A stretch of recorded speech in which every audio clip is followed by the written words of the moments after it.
Willie Revillape, unang celebrity na bumisita sa burol ni Mercisonot sa Cavite. Ayon pa kay Willie, ang bandang Aegis ay hindi nagpapabayad sa kanya kapag iniimbita niya sila para kumanta. Kaya naman malapit ang loob niya sa kanila.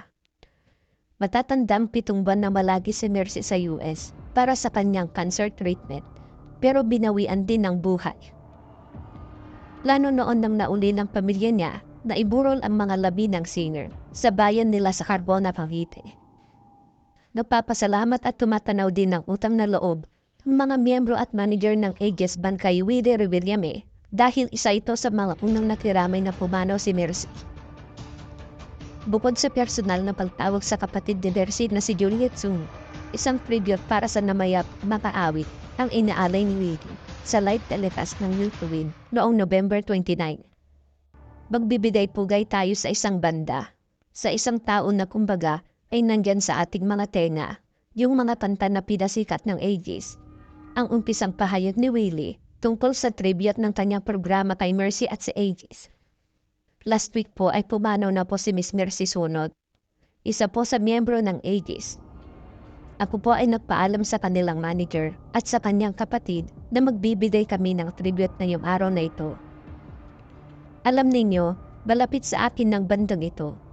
Noong nasa ABS-CBN pa ako, every time na meron akong okasyon, palagi silang uma-attend.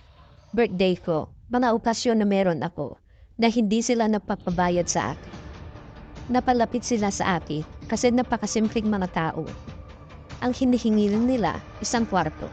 Hindi sila pwedeng lumabas. Nahihiya po raw sila.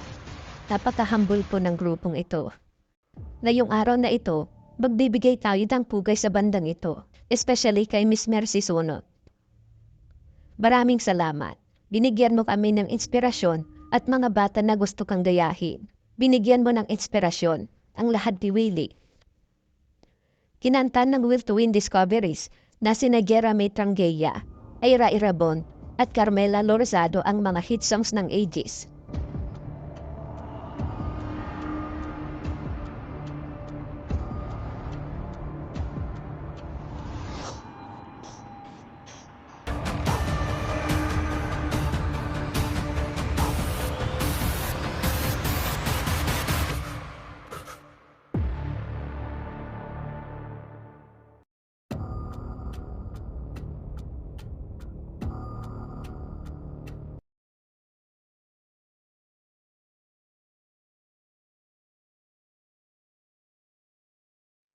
At kung nagustuhan nyo ang ating topic ngayon, please like, share, and subscribe mga ka-showbiz news!